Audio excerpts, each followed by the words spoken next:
Hello everybody, welcome. Today on the MPL After Hours we have another special guest. This time around we're continuing the streak with the MPL ID casters. Please introduce yourself, our one and only Mr. Cheffen. Hello, hello. What's up? What's up? This is my first time doing something like this, so forgive me if I say something that's out of pocket, right? I think that's what everybody is hoping for. Some out-of-pocket nonsense here at the MPL After Hours. Some wild things have definitely been said on this show. Over the coming episodes. Now that I think about it, I've got a lot of clips to actually do once we're done with this. But yes, I'm very excited to have you, Chef, in here because number one, I would say that amongst all the MPL casters that I've had on the pod, on the MPL After Hours, I would say that you would be technically the freshest one. Yeah, I guess so. I guess so. There are more refresher ones. I think Realize is the newest caster in MPL ID. Like you might want to invite him in the future. But yeah, I'd say so.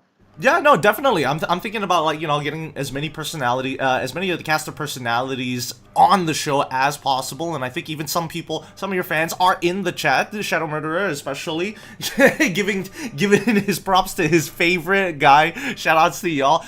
Now, keep in mind that, guys, that this show is currently being recorded, and that's why we don't have like background music at the very beginning of the show and stuff like that compared to the regular streams that you guys are used to. But yes, very excited to have you here, Cheffen. Let's get down into it because we need to talk about MPL ID. So many things have happened, and more importantly, I was asking you prior to this about things going on outside of the MPL Indonesia, and I think a big understanding is that top tier teams are struggling, or used to be top tier teams are now struggling. Like teams like RRQ, for an example, right? Or even EVOS Legends, the big notable names in the earlier seasons, and now here we are, and they're kind of not doing too great.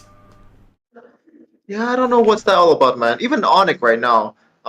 Onyx is probably the only team in the league that if they lose four times in a row, and you tell me that they're just experimenting, then I would probably agree with you. But RRQ and EVOS, I don't know, man. Like it's a mix of like something along the lines of they're a bit rushing in terms of rebuild because uh, post R7, I think it's a whole different team because R7 is just the one that holds them together for me, and probably one of the better players in RQ history, I guess.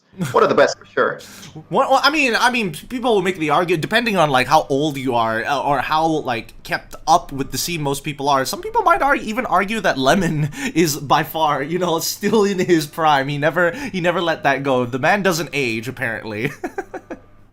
Yeah, I'm. Oh man, should I say this? I'm one of the. I wouldn't say I'm a hater, but I think Lemon is a bit, dare I say, overrated. I guess. Overrated. I think I can agree with the sentiment that it feels like the times have moved on, right? For sure, for sure.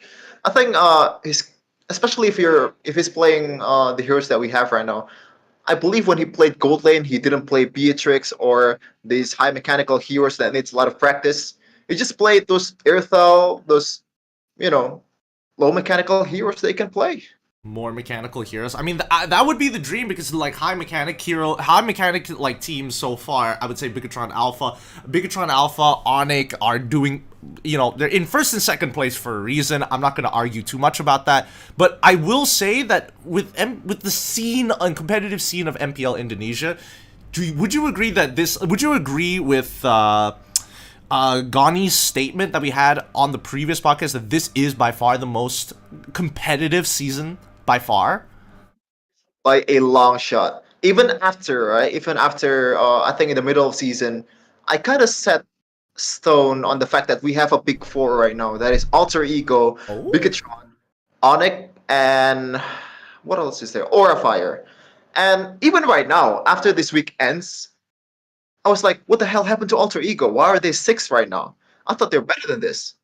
Now, the one thing that I'm probably bracing for is no matter how low Onyx is, I still got them winning it all in the postseason because they are, I think, experimenting a lot. especially with Lutpi. I don't know Hmm. what the hell are they doing with Lutpi because I hope there's no like big problems with boots because Lutpi right now so far, from the fact that he has to replace an EXP laner on one of the best teams in the world, like he's a bit underwhelming, man. I gotta say. I mean, I think he's young, right? It's not like you can't expect somebody to come.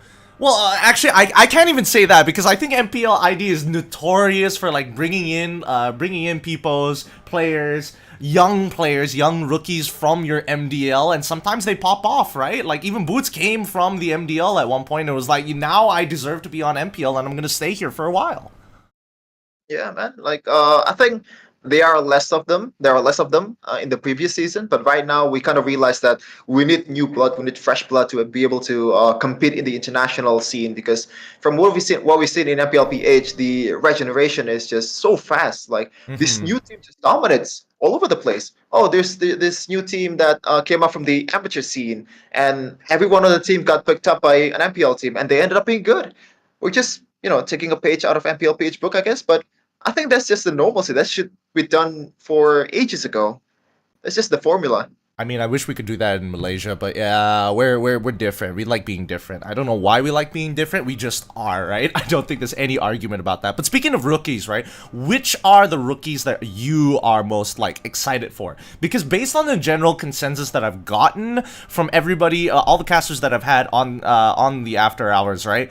Gugun is the name that I keep on hearing. It's on Liquipedia. Best rookie week 1, week 2, week 3. I'm surprised he didn't get it for week number 6 because Dawn got it from RRQ. So again, talk to me about these rookies. What do you think about Gugun? What do you think about someone? Are there any other notable rookies even?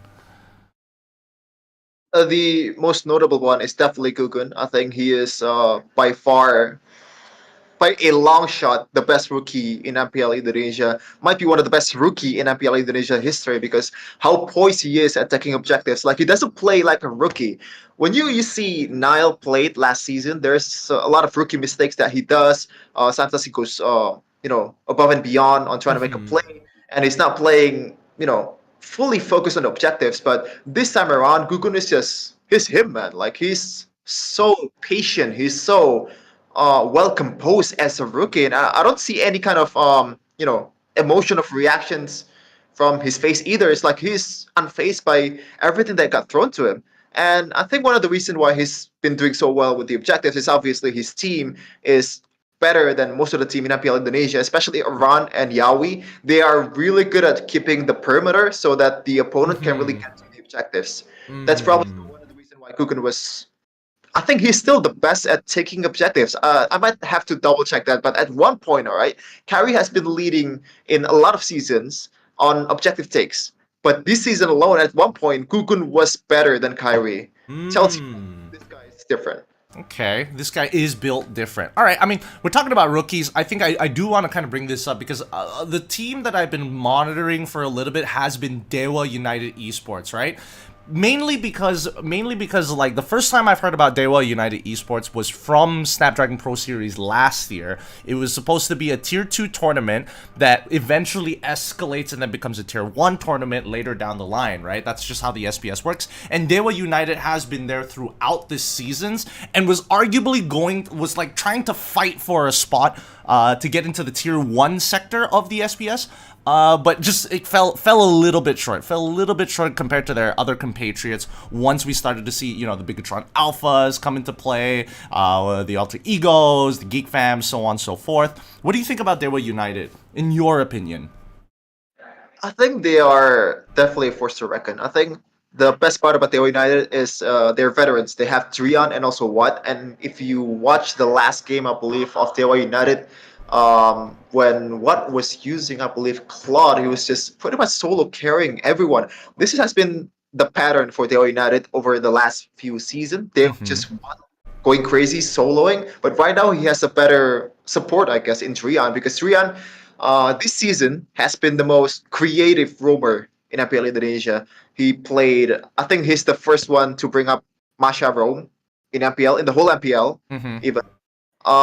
He's also the first one to bring back Valentina Rome, which is unheard of in today's game because I frankly don't really see the the big use of Valentina on the roam, but he made it work. He actually, controlled the mid lane with Keys, the mid laner of Daya United, really, really well at that game. He's just a lot of experience and a lot of creativity is what I say.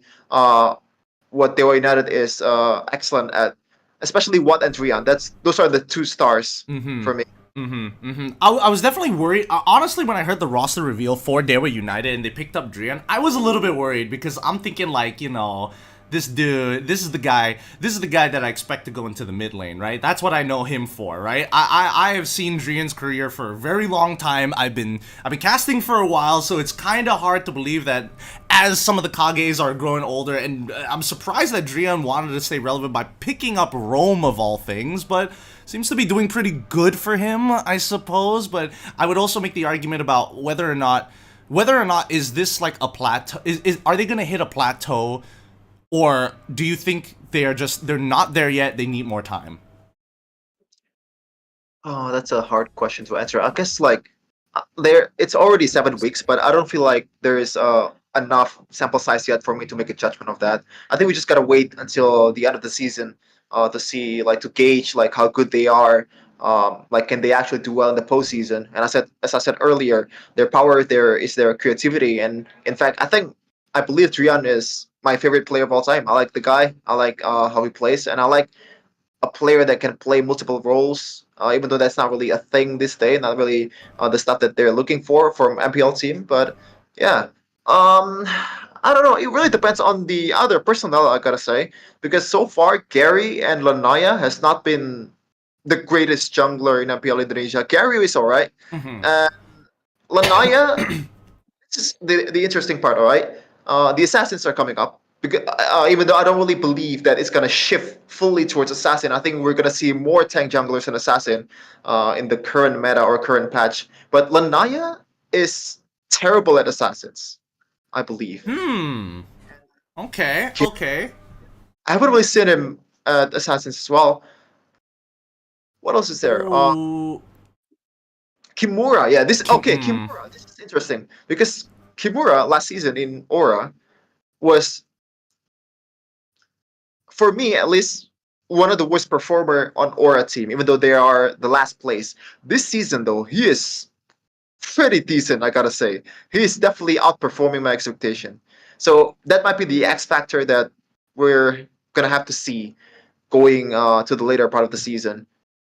Yeah, I think that Kimura. I would agree with you that Kimura, when he was part of when he was part of Aura, it was an interesting time. It was an interesting time. One of the more not so fun games to watch in MPL ID. Definitely had a fun time in the group chat with the international casters about that one. But then again, I come from MPL MY and we have that on like at least once a week at some point. So I'm not too surprised. I'm not too surprised that he's doing better now because I didn't think that he was the main issue. I think there were deeper issues with that team overall. But speaking of deeper issues and speaking of like, assassin style junglers for this particular patch, I agree with you. I think that, assassins might not necessarily be coming in. I think Hellcurt might be the exception to that, but there's still, I think, wait, for us, it is, you guys are currently on week 6. We are currently on week 4. So Hellcurt is allowed to be played during week 6 of ours, so that would mean 2 weeks on yours would be week 8. So Hellcurt will be available on week 8 of MPL ID. That's where I want to see some of these teams actually like hit it big, right? Assassin players in particular. But that's for the future, right? Talk to me about the upcoming week. Week number 7, which games are you most excited for? The Friday games is going to be Rebellion versus Aura, BTR versus Dewa. For Saturday, it's Aura versus Onyx, EVOS versus AE, and then finally RRQ versus BTR. Sunday is Daya United versus EVOS, AE versus GeekFam, and Onyx versus RRQ. Okay, based on hype alone, I'd probably say Onyx versus RRQ because they got a lot of history. It's named the what's it called? What's it called? The King's Derby, the Royal Derby for a reason. Like, they've been one of the top dogs in MPL Indonesia for so long. But in terms of like the gameplay and the mechanical prowess that each player has, I'd probably say Onyx versus Aura. and that might be the choice for anyone Ooh. out there from other MPL Indonesia fans because Keyboy versus Yawi, the story is there. Gugun versus Kyrie, the next up versus the current best jungler in Indonesia. Mm-hmm. And, Lutfi has a lot of things to improve and to prove as well. So I think it's going to be a really, really interesting matchup. And also, Yehezkiel, the mid laner of Aura Fire, I think he's the best Luo Yi user in MPL Indonesia, and Aura just played that hero so well. So it's gonna be interesting to see what the bans are too. But mainly, I think it's just Yawi versus Keyboy, man. Yawi, a new Mm-hmm. broker in Indonesia, a big name, and he actually, lived up to the hype. He played really, really well for a bit for a debutant, even though he's not really, a rookie at all. But yeah, But he's integrated like really, really well. Like the first time Aura met up with Onyx, Aura beats them 2-1, right? So I'm pretty sure Onyx wants to get a little bit of revenge that Saturday and hopefully make that a 2-0. But speaking of which, speaking of the Loyi, I don't think Loyi is gonna go through, right? Like they can't possibly let Loyi go through. I've seen so many teams like they just don't like dealing with it. It's less of like this is the ultimate pick, the end all be all of the mid lane, and more so her kid is just frustrating. for sure. I think first of all, like you can't really clump up against a Luo Yi, so it's also a really good counter towards like a healing comp or like a tank jungler comp because most likely they're gonna clump up. And I think with Luo Yi, you just gotta have that one more layer in your head that has to think about where are they gonna come from, because so far there has been the problem in the first few weeks when Luo Yi was starting to get popular. Mm-hmm. People getting picked off left and right, and no, there's really no counter at all because like this is so unfamiliar with them. But I'm probably gonna expect that Luoyi is gonna have, you know, it's not gonna be banned too much once they figure it out, like what the teams are looking for when they're playing Luoyi. But I do agree that like Luoyi, Chip, those kind of heroes is so annoying. It's just it opens up a new dimension for their gameplay. If they want to play split, then let's just use the diversion to you know Make it do it. happen, yeah. Or use the short, use the fucking Y walk and gank you in lane when you just showed on the bottom side of the map 3 minutes into the game, shit like that. Annoying, very very annoying. I personally don't like it. And the reason why I don't like it is because it forces. Because I can relate to the players, right? You have this structure in your head of how the game should be played, and then once Loyi and as well as Chip come into play, now you have to think that extra layer, like you mentioned before, of like just shit. If I gank the side laner who's split pushing, this could be 5 people waiting in a bush for me. Like I'll never know for certain. For sure, for sure. Um, but Luoyi so far, I think Suns played also a good Luoyi. I think there are still some teams that you know they don't want to pick the Luoyi just yet, just because they're not really used to it. Because Luoyi, like it's not a solo hero. Like it's not like a Dita that can make a play on its own. You have to be able to function as a five when you're playing with a hero like Chip and Luoyi. Mm-hmm. Because if you're not playing with your team, then the potential is going to be cut off significantly because that's what the hero is meant for. Hmm. Hmm. I've never really thought of it that way, to be fair. I've never really thought of it in that light. Because I feel like the versatility alone is good enough, but would I really double down on just like constantly looking for flanks all the time? I guess it's situational. I still think that it's a little situational, right? Now, knowing all these considering all the picks that we've already talked about, right? The Mashas, the Loyis, the Chips as well. I've asked every caster this question, and I've gotten different answers, and I think you're in a unique position because the patch just dropped last week, right? So, post patch, blue side or red side for you? Which do you think is the stronger side? If you were to be like a coach of a team and you needed to draft, you have to pick blue or red. Which one do you go for?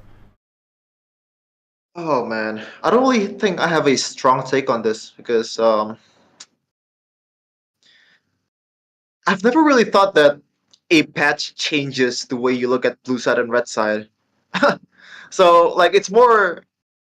I always think there's always an advantage when you're picking first, and obviously you're right that the patch changes definitely change the priority of which is better, blue side or red side. But I think I have to give it a little bit more thought on that. Um, but right now, I'd probably pick the, I guess, blue side, man. I don't Okay. know. Blue side is totally fine. There's no right or wrong answers to this. I mean, based off of the stats, post-patch, blue side was very dominant amongst all the regions. MPL PH, MPL ID, even MPL KH as well. Blue side was having an overall higher win rate than red side. I don't have enough data about red side after the patch just yet, so it's still in favor of blue side for now, but that might just change. But now that we're after the patch, do you still think blue side is the way to go?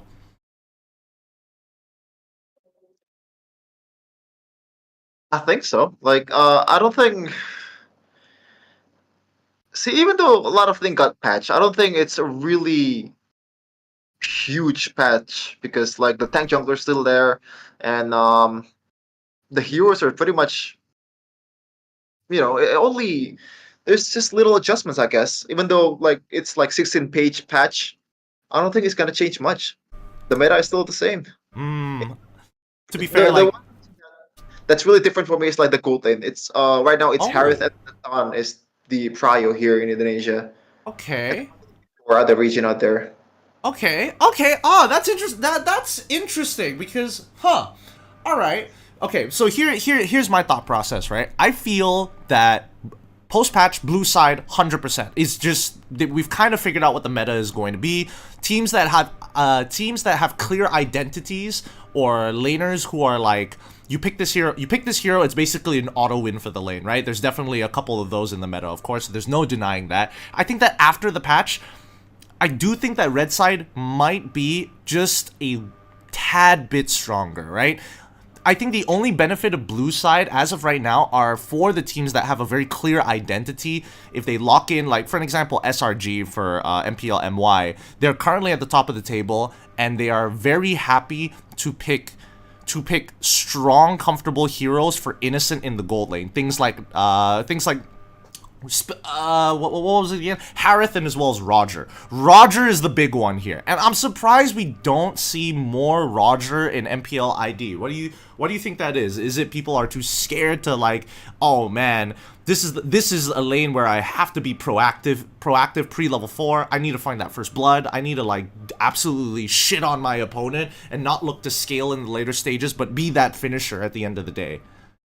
Yeah, I think that's the biggest part about Roger. He's more of a finisher than a the one that starts the damaging part. Like he's the one that finishes things. And against tank junglers, against healers, it just deters the potential of Roger because you can't really get the to the low HP when you are just jumping right away. I believe what game was it? It's Aura versus I forgot what game is it, but it's Kabuki on the Roger, and he had a really, really bad time, a really bad time to go in against a composition that has a healing. Because if you go in, you're gonna get bursted, and especially when you're up against an Atan, against a Harith in the late game, your Mm-hmm. damage is not gonna be as great as them. You know? Was Yaoi using like Florin or something? What was he using? Was he using Oh, Florin or was he using it's Aura versus RQ. I'm sorry, Aura versus ah? and it's super late game. Mm-hmm. And if you might want to watch this game because Skylar is just going god mode. He's entropying in the bush without any vision whatsoever. He just does that all the time, and everyone just goes away because you can't really have a window to stun him or like to damage him to out trade him. This is like the crazy part about Natan and Skylar. And when you are a Kabuki, I believe you at that time you get zoned out by Glue too with Dawn. So that might be one more layer to a Roger pick in Indonesia because right now they figured out that Glue does so well against a Roger. It's Mm-hmm. pretty much a man mark from Dawn. The Glue just goes in, and whether you know the Roger is so far away or not, his only job is to zone the Roger away so that RQ wins the team fight. And if you get the what's the ultimate The grab grab the split. split split, then you mount onto him. Mm-hmm. Then it's GG. He can't go anywhere. That's fair. That's fair. That's interesting because in MPL MY we have it like with this or the recent week actually. I was thinking that maybe that like for a majority of some of these EXP some of the EXP laners that I know in MY, glue is definitely a part of their hero pool. So I was surprised that we didn't get to see a little bit more of him considering the patch changes. I think that from 3% to 6% now is kind of ridiculous. It means that you win the trade after 2 slams and not like just, oh, I missed like 4, I missed like 4, but it doesn't matter because I can like out sustain. But if I just land that one, if you happen to be standing there, oh, I get it all back. You know what? For me, all right, for me, I'm a glue player. For me, that's enough. This might be a hot take because when I say this to other casters, they also look at me like, "What are you talking about?" Because for me, I usually just use the slam pass combo to go just heal up my HP. When right now the 6% only triggers when you're hitting an enemy hero, not an enemy enemy minion or like jungle or something. You can't really spam it anymore. Now, obviously, the best part about it is when you're trying to trade, then you are more likely to, the HP is gonna be much more because it's double the previous one, right? But when you're used to play against a glue, it's easy to just evade the slam pass combo, man. Like it's not that hard. So I think this is more of a nerf than a buff, at least for me, right? This might be a hot take. No, I don't think it's a hot take. I agree with you on this one. I felt like I don't know whether it was necessary to change it in this manner. I can understand the frustration to some players where it's like you're getting sandbagged. You do everything right in lane. You're like winning out in these trades. You're putting him down to 45 off of one trade, and you're like, yeah, I'm feeling good. 5 seconds later, he walks back. He's back up to like 70% of his HP, and you're like, what the fuck? What is this nonsense? And I think that taking away his sustainability in lane is good, but it doesn't change the way that you trade as glue, right? Because yes, it is easy to kind of like dodge everything, but that's not the point. The point is to build up your stacks, make it such that he's slow enough to finally get hit by one, and then you profit off of that. So I do think personally for me that it is a bit of a nerf. I do agree with you. I don't think it's that hot of a take. But at the very least, yeah, I would hope that the rest of the world would be more like Malaysia and not pick it up as often because I still don't like dealing with the hero in general. Well, against a glue, like you can just pick Faramis or Vexana in this, and then it's GG. But So they always get banned. They always get banned. I mean, okay. The Vexana, okay, sure. But the farm is particularly popular in the bans. in Indonesia, oh god, I forgot. I don't think Faramis is that often banned in Indonesia, at least from the games that I cast. I might be wrong because I haven't really seen the Sunday games. I haven't really had the time to rewatch it. I think But yeah, I think Faramis is one of the heroes that you need to ban because it just adds add one more layer to the survivability of the whole team, not just a one guy. Yeah, I think the biggest thing that kind of wraps this up in a nice little bow is that I've noticed that especially for like MPL ID, that you guys are very much prioritizing like how strong your mid lane is supposed to be, right? Yeah, your mid lane, your trio, your jungler, your mid lane, and as well as your roamer, they all need to be like one strong squadron, and then your side laners kind of supplement what the three are trying to achieve in the game, whether playing on gold or towards playing neutral objectives or EXP side. I mean, rip EXP side because nobody ever gets love in the EXP. We're just expected to do well. We're just like, aha, we get ganked by like 4 or 5 people 3 times in a row, and we're just expected to do okay and go even. Compared to MPL Malaysia, where I think a lot of teams are, weaker teams and even some of the strongest teams are playing towards their gold side a majority of the time. So that's why it's like our priority picks are a little bit different. We don't see Valentina as often post-patch, but now with this current patch, I think there's more than enough reason to like forcefully go for like a Valentina first pick even. I want to ask you a question. In gold lane in MPL MY, like how many imports are there? There, too many. Oh, We have a lot of imports. Let me just look at the full list, and I can tell you straight away how many there are, because Liquipedia has this fun little function that tells you all of the imports. Ahaha. Okay, here we go. So from the Philippines, we have Hesu, he's not a gold laner, so that we have Innocent, that's 1, Nets, that's 2, Shizo, that's 3, Havasian, okay, Barbosa, Malvis, Max, Saken, that's 4, Sutsujin, Udil, X-Men. Okay, so in total we have 4 gold lane imports. That would be 3 from the Philippines and 1 from Indonesia. well, that might be one of the reasons why, right? Because when you're importing someone, then you know that his skill level is above, presumably above some of the players that you have in your current league. So you want to play through that person. So it depends. Just like Yaoi and Aura, they want to play pick off a lot of times. Use Kaja, use Chao, and a lot of times you get banned out those heroes.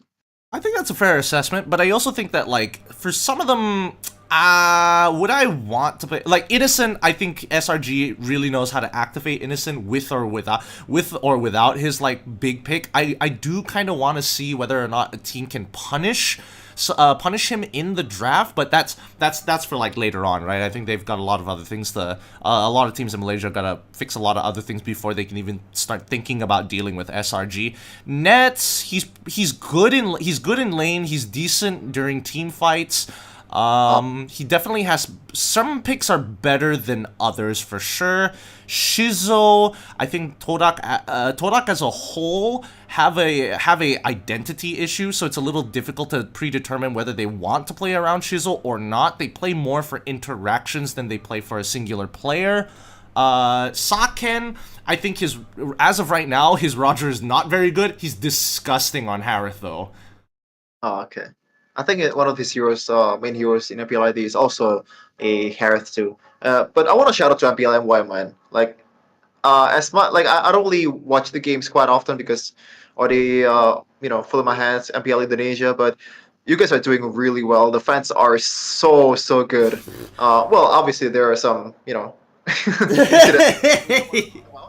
But overall, I believe the last time I saw like there's a post saying that there's like 3,000 people on the arena or something. 3,000.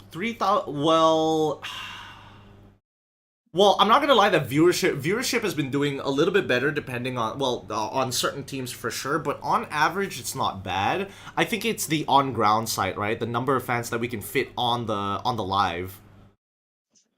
Yeah, every time I see MPLMY, it's always full. It's always packed. It's incredible. And also, you guys probably have the biggest arena out of all of us. At least MY, and ID. Do we? I actually don't know. I actually don't know about that. I gotta ask the Filipinos. I know that you guys haven't shifted spots from the last time I was there in Indonesia, right?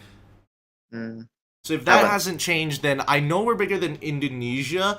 I don't know if we're bigger, if our arena is bigger compared to the Philippines, because we did use their regular season area for M5 for the group stages, if I remember correctly, and that was pretty big, and there were like 2 floors, but then again, it's like a theater type area, so I don't know. I don't really know how to like scale it. Maybe if I can get like a per square foot, I could get a better judgment.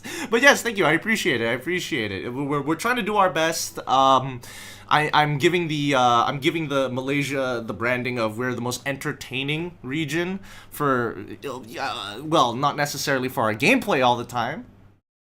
I can agree with that. The banter is just so good. In Indonesia, if you banter a little, then the reactions from the internet, holy moly.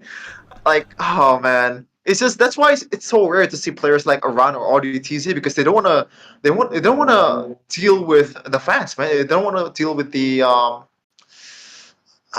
should I say toxicity from the people. The toxicity, yeah, the toxicity, the heat. Actually, this was something that I wanted to bring up later on, but I think this is a good transition point to do it now. Because I feel like recently, Malaysia is coming to a point Well, obviously we're not at the level of MPL ID or Philippines, right? You guys can get to the like the fanatical level, you know? There's like a lot because your populations are already so big that if even if I said only like 5% of the population of MLBB fans are going to be that fanatical, I think we're coming to that point in Malaysia for once, right? I think there's been a lot of drama in MPL MY with the way that players are like taunting, and recently this week as well, like the Homeboys, which is very well known to be like memers, to be like trash talkers and things like that, have a lot of personality during their post game interviews or even their media interviews.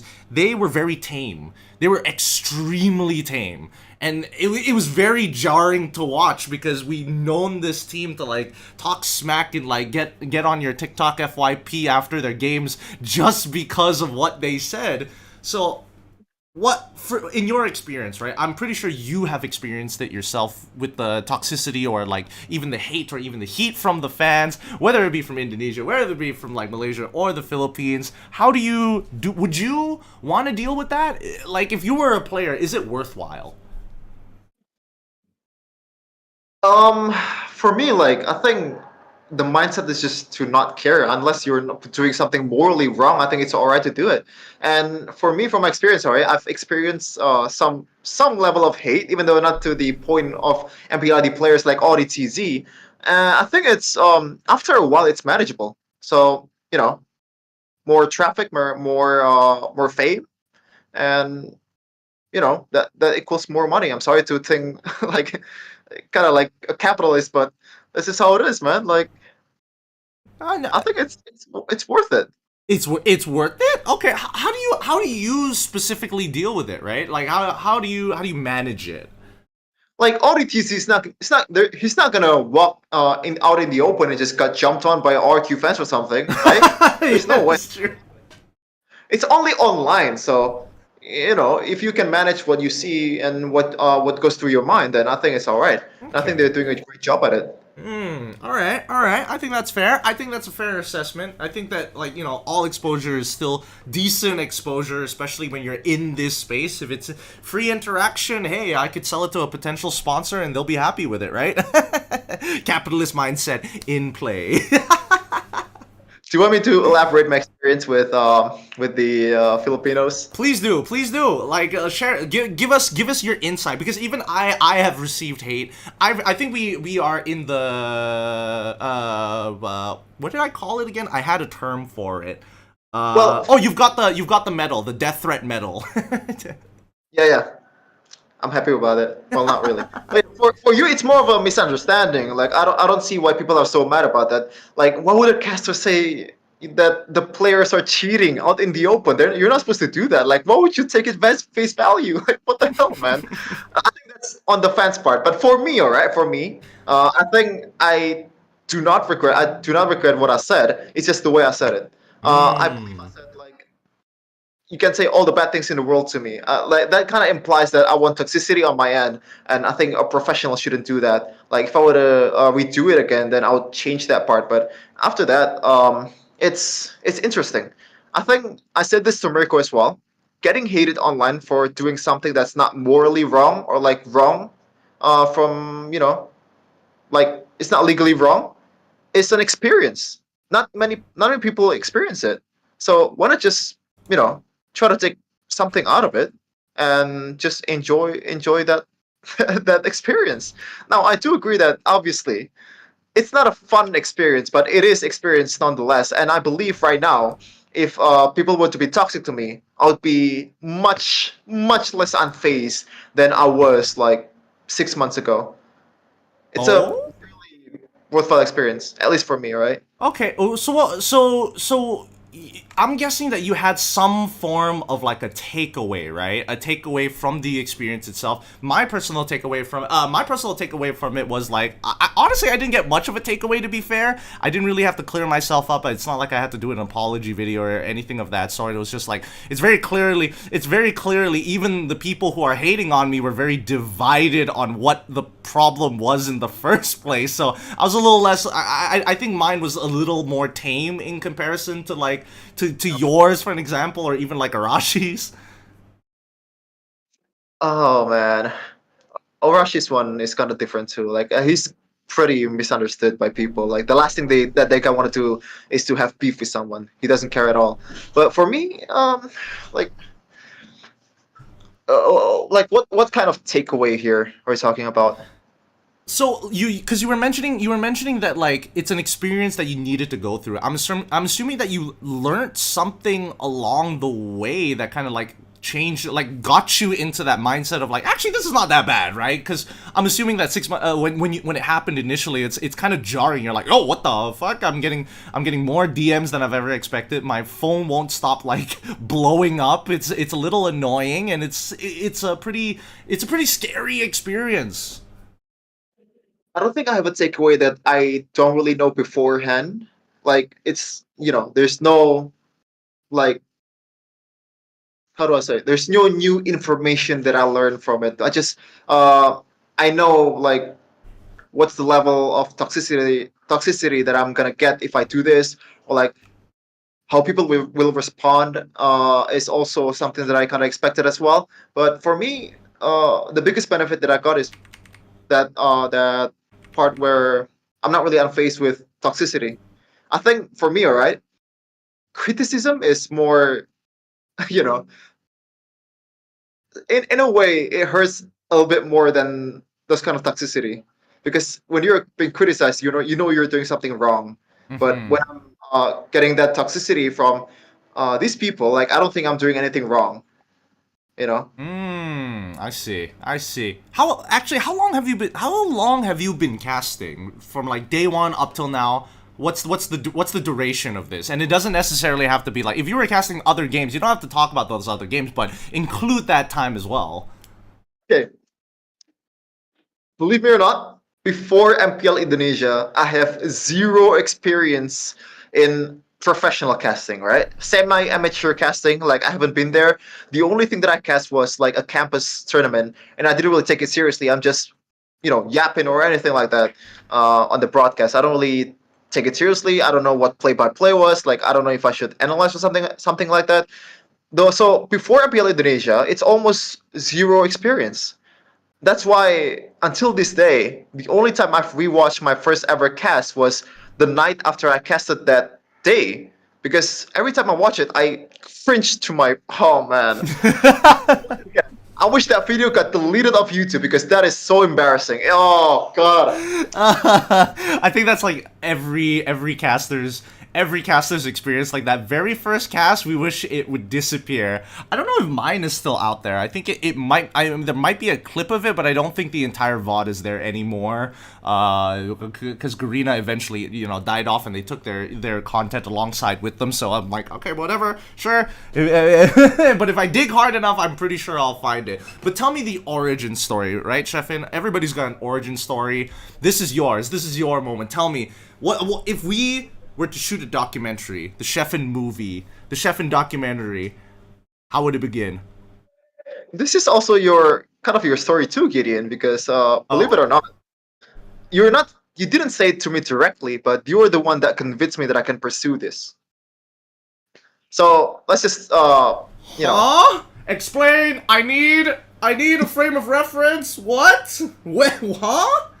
I haven't told you this. Really? Have you, you might have. I might not remember it. Go, please, go on, go on. So from the start, I believe the first English cast that I watched was the first ever MSC in Indonesia, in Jakarta. It was like in a mall where I believe all of the international content creators also visit there, like the OG content creators like Blue Panda, Jemic, who else is there? Assassin Dave, Mm-hmm. those guys. And at that time, I was like, I can't even I can't even understand what these guys are talking about. I'm sorry, like I'm not belittling their job or anything like that, because I believe those guys are also like in a way they don't want to be there because they got forced on the job. It's like I see the opportunity there, and and I believe in Indonesia, in terms of like English casting, the competition is much less than Philippines and Malaysia because we have much less English speaker. That's why I started to learn English at the time. And before that, I don't really have any special English. education. I don't do cram school. I've never been overseas. I've never been in an international school. So the only thing that I did was at that time was talk to myself all the time in English, about like 15 minutes a day, and that resulted to the me right now. And I think the motivation at that time was from you, Gideon. So I've been idolizing for you for a long time. I believe the start of it all was a Straits Championship. Do you remember it? Oh my. Yes, I know what the straight. Yep. I know the straight championship. I still remember. I believe you also asked, "Who's your co-cast at the time?" Kamo, Matthew. Yes. Yeah. You asked like, "What the hell is a Kage?" or something like that, right? Yep. So like, uh, that's the start. When I started idolizing you. But the one that really convinced me to pursue this was after M1. Assassin Dave made a video about M1 and what could be better in that tournament, and one of it is he criticized the casting. And I think I told you about this part. Um, I commented on the video saying that, hey, there's this Singaporean caster named Gideon. I think he's pretty good. I didn't know that you were Malaysian at the time.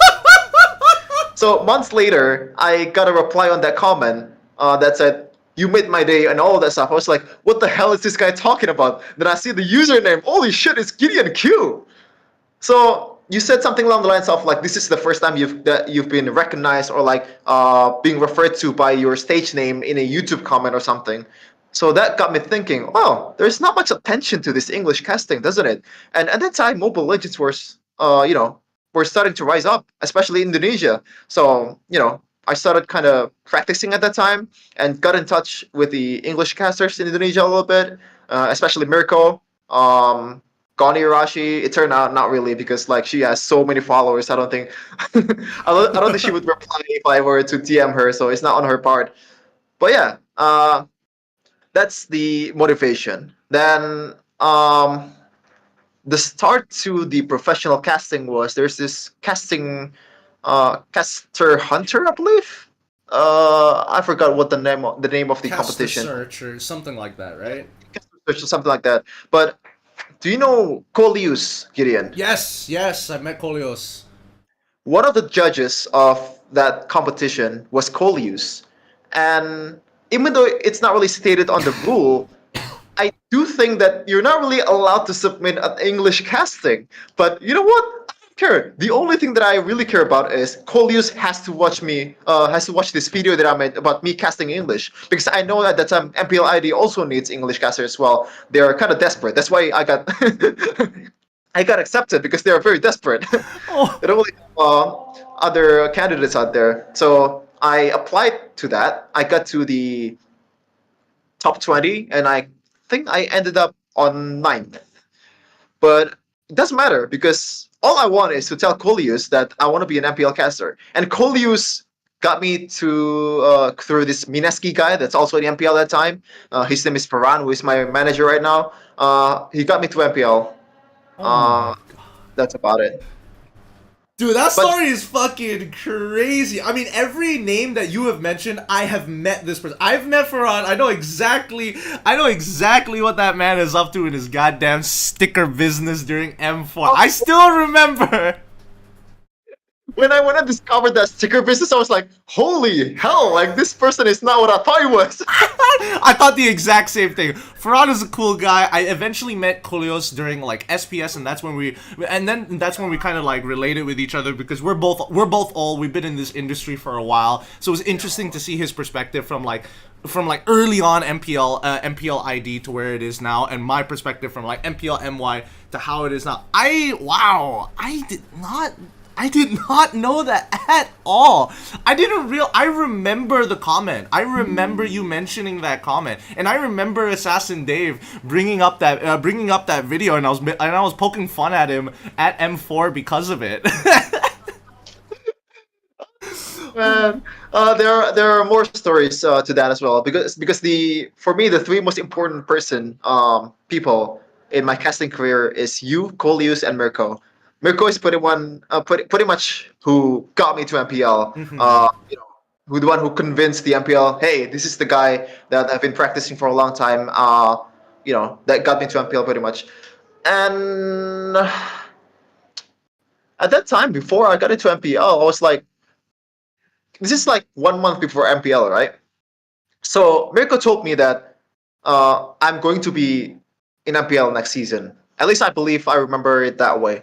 Then skip to like 1 week. There's no news at all.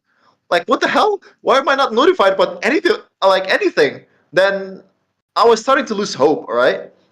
You know what? Maybe this is not the season. Maybe they're not really convinced yet. Then one of the casters in MPL ID that I'm already close to, which his name is Reddit Overkill, he told me that congratulations, Cheffin. I was like, what the hell are you talking about? Like I don't have any information whatsoever.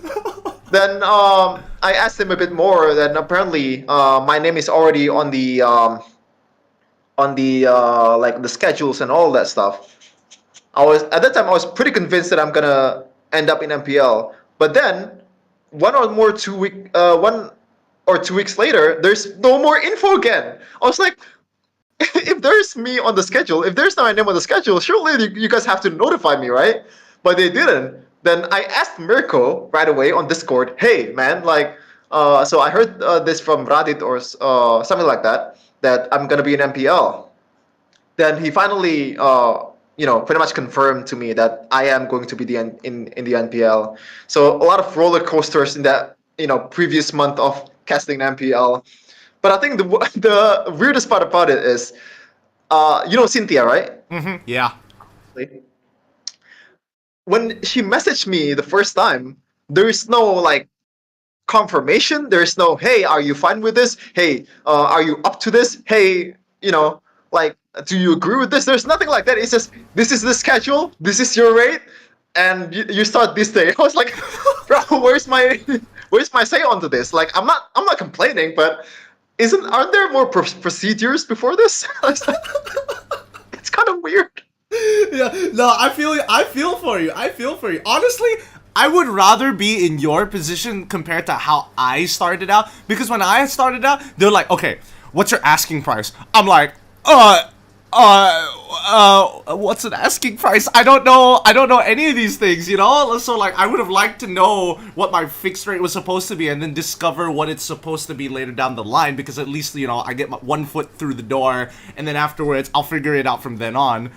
But damn! Wait, hold on. Let me get the timeline correct.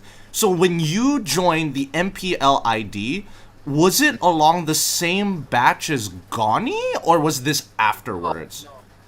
Afterwards, it's season 11. It's very I'm very. Oh, okay. So Gani's one is season 7, right? So if yours is season 11, we always start the year on even seasons.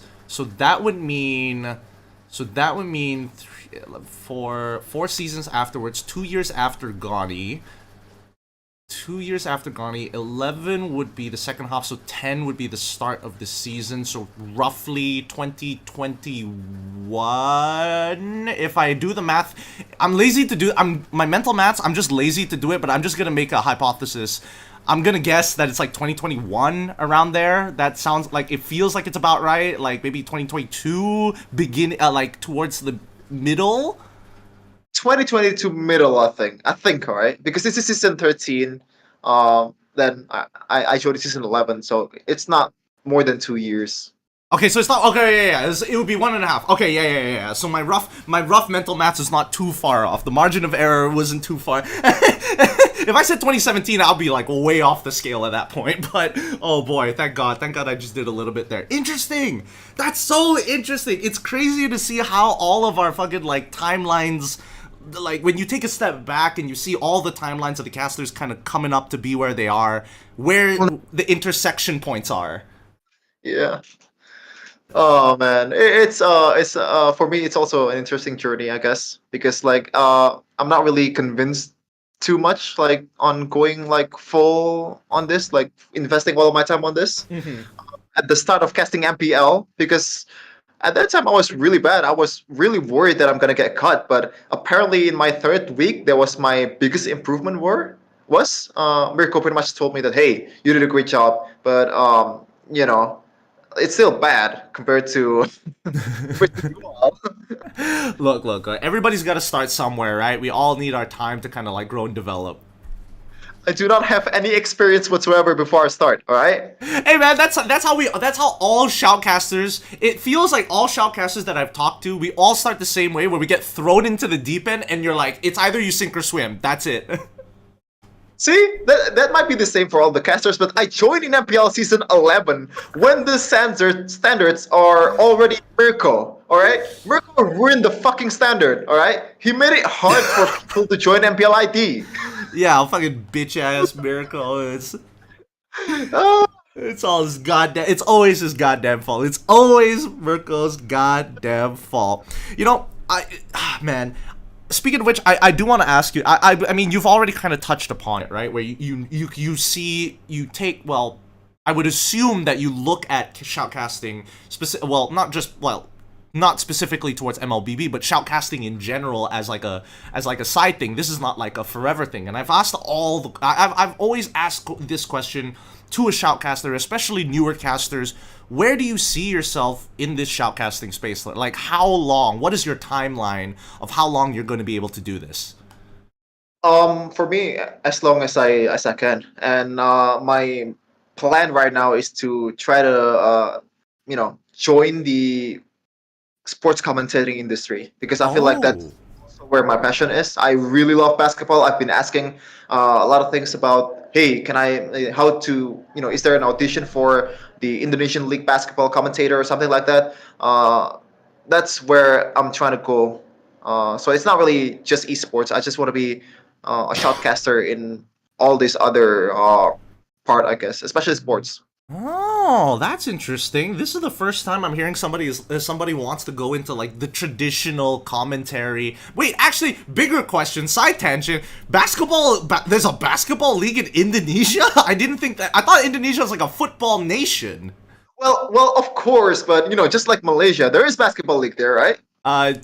No, not that I know. Oh, okay. I'm gonna just search this up You real guys have quick. a representative to the Champions League of Asia in basketball.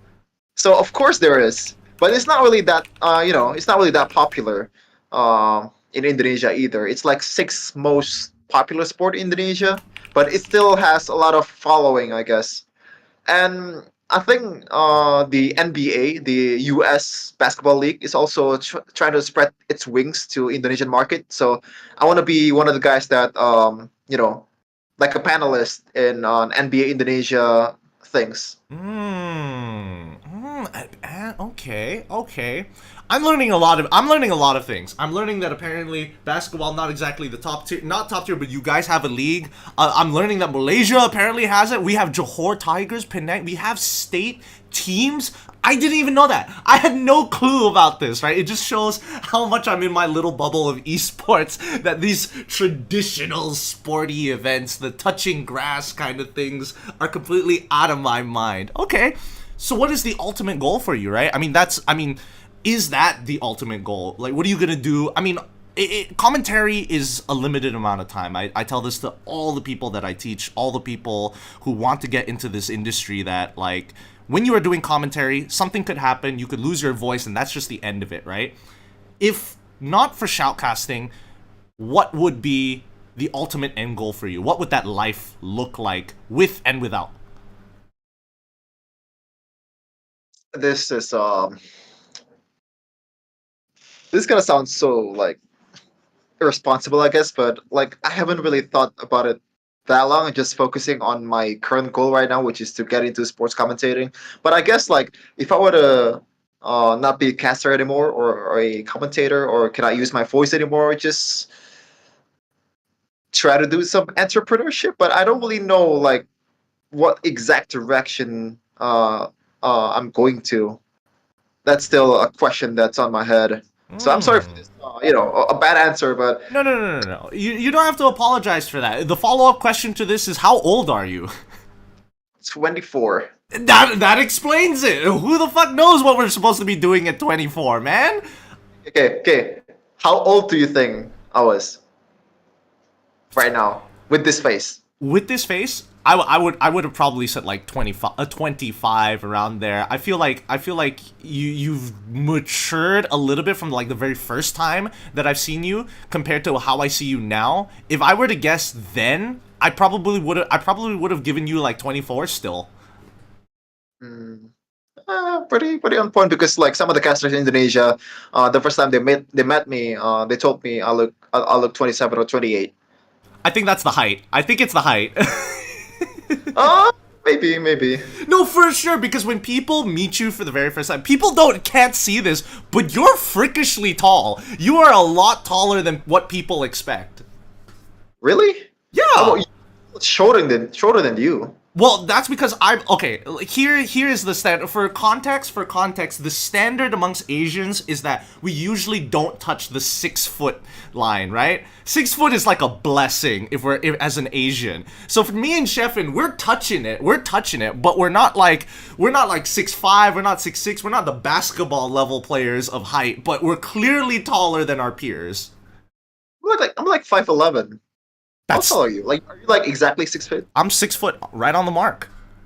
Oh, okay. I'm 5'11". Yes. Hey man, who knows? Who knows? You may be 24. You maybe have that last growth spurt. One more year to make it to the 6 foot mark and call it a day. It's just like rank games, baby. You hit that like mythic glory and like, all right, I'm done. I got my 50 stars. Time to go on with the rest of my life. Yeah, that's just how it is. That just do be like it, man. Man, but you're so young. You're 24. I mean, I understand why it's like you don't have a direction. Even when I was 24, my direction was esports, right? It was all in for esports. I was doing I did 2 degrees. For context, I dropped out of 2 degrees, right? I did computer science. Did realize that it's that I only liked one part of that degree, which is just the coding.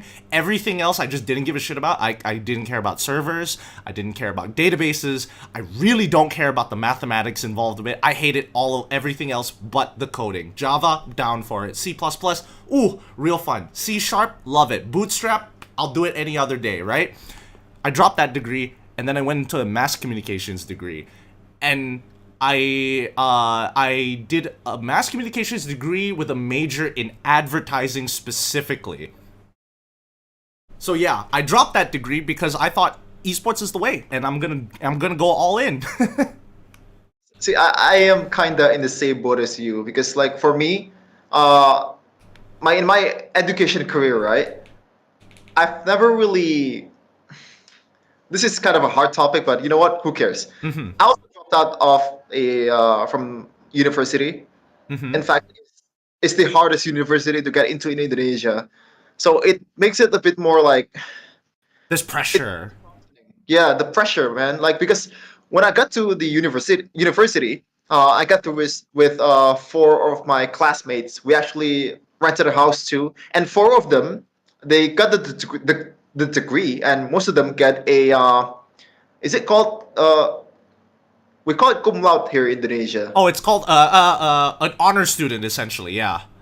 Yeah, like most of them got that, and one of my friends in 5 years he got like 2 degrees. What? So there's yeah, one of my friends. How do you get 2 degrees in 5 years? What the fuck? Isn't one degree like 3 years long? If not, like if you expedite it, it's like through 2.5, and even then, that's still like pretty difficult. Like your day to day is like everything is uni. You can't think about anything else. Right now it's not as bad, but before this, especially when I got dropped out from the uni, I was Hmm. constantly comparing myself to my peers. I got to the best high school in town. I got to one of the best uni in Indonesia, and I ended up doing this. You know, so it's like obviously right now I'm accepting who I am right now, and I'm happy with my esports involvement, and I'm hoping to continue to thrive in this industry. But like sometimes it just feels like, is this really the right path for me when my friends are doing this and that? I Is feel this you, really bro. where I'm meant to be? Mm-hmm. Dude, I empathize with you so hard. I empathize with you so hard. I look at my peers as well and seeing what they're doing with their lives, and it's like, wow, they are, because we're Asians, right? We think very within the structure of what life has to offer for us, right? We get a decent job, we make good money. With that good money, you can do basically anything you want after that, right? And I've seen my peers, like some of them as are doing very very well right now, and I look back and I'm still living in my parents and my like I'm living with my brother basically, right? Not exactly the traditional lifestyle that most people would expect. So I can understand. I can definitely understand that it does get, you do feel a little lost sometimes in this industry. Yeah, and it's a very humane thing, right? It's not you know, it's not that special. I think a lot of people can relate to this in one way or another. It's not esports, but they're going about their way also, and also experiencing the same. This is how it is. But for me, the one that's different is like that my peers are very very successful because they graduated from the best goddamn uni in Indonesia. They're goddamn working for Google. They're like flying. They're like fucking like having three mansions. But yeah. Uh, All right. I thank you for opening up, man. Thank you for opening up. I know this is probably a little sensitive for you, and I appreciate that you are like, being able to open up here on the MPL After Hours for everybody to see here in the chat, on the live, or for anybody who's going to be watching the VOD later down the line. I appreciate it a lot. I do appreciate it a lot, which begs the question, right? Which begs the question: if if what is the penultimate goal for you in shoutcasting, right? When is it going to be enough? When are you going to be like, I have made it. I am there and I am satisfied. If this career ends here, and if the world ends here today, I will be happy. I don't think there's a state of that, but like I do have a like penultimate goal. Maybe for all of you guys, Leo, Lafel, Mirko, you've experienced it too many times by now. That is international casting. I've never really gone to overseas at all, and I would like to experience that. And like being an international caster, that means that the you have the utmost, like the absolute trust from Moonton to um like to pretty much let the show go on. Like how do you say that? Or like casting, I guess. But like right now, it's quite hard. Look at my goddamn competition, man. Mirko. It's sometimes I do feel a bit disheartened.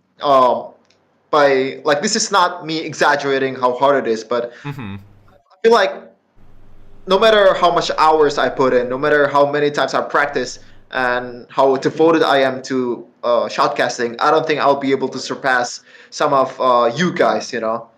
Because like I start a little bit late, and you guys are already reaching the heights that I can only dream of reaching, I guess. Look. I think, for a piece of advice, I think that I think the interesting factor here is that at least you know what the competition is, right? It's far, at least you know them like on a personal level. Like Mirko especially would be the closest thing to compare to, obviously, because you guys work together and you're on the desks for MPL ID.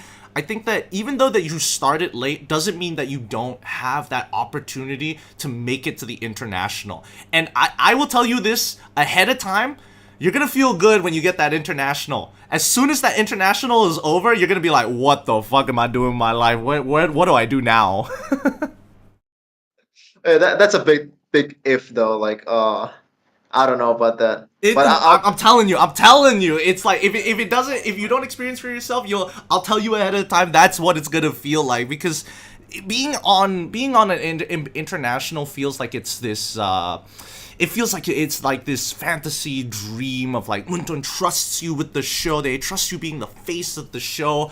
But I would say that I would say that we are just good at what we do. We follow our fundamentals. Would I say that we are the best of the best, the cream of the crop? No, I don't think we are at that level where we can pull a global audience, people who don't watch MLBB to watch us. And I think that's the level that we as a team are trying to achieve right now, right? To be able to get new eyes on the game, new eyes on the show. Whenever our voice is being played, somebody somewhere is going to be interested, and that is our penultimate goal in shoutcasting in general. I think that given enough time and finding, I think the plateau that, based on what I'm seeing in your casting from MPL ID, is you are getting a better grasp of the language, which was one of your bigger problems. You have a lot better flow. The question is, what is the personality? What makes you Cheffin, right? When I think Cheffin, there's got to be branding behind it. What does Cheffin mean? That's pretty much what Mirko said at the start. Personality is one of the most important thing because that pulls people, and that's pretty much what every broadcast is trying to do. When you have a personality that's so big that you pull people, then you are the most valuable person for that company, right? And right now I don't really have that. But yeah, I'm glad that you say that my language got better because I put a lot of hours on that, man. You know what? So every time I read a manga or a manhwa or a video game that involves a lot of dialogue, I said it out loud all the time. So I played Persona 5 Royal, Persona 3 Reload while reading all of the lines there. Like out loud? Yeah. Dang, that's crazy. Sorry, I come from a background of like English as being my first language, so to see somebody commit that art to learn to the language is impressive, because I hate learning a language. Like, I hated learning English already, and then when I came back to Malaysia and I had to learn a new language, I'm like, fuck, this sucks. And for Indonesian, all right, Indonesian is probably one of the easiest language that you can learn because there's a lot of concepts that's in English that's pretty much non-existent in Indonesia.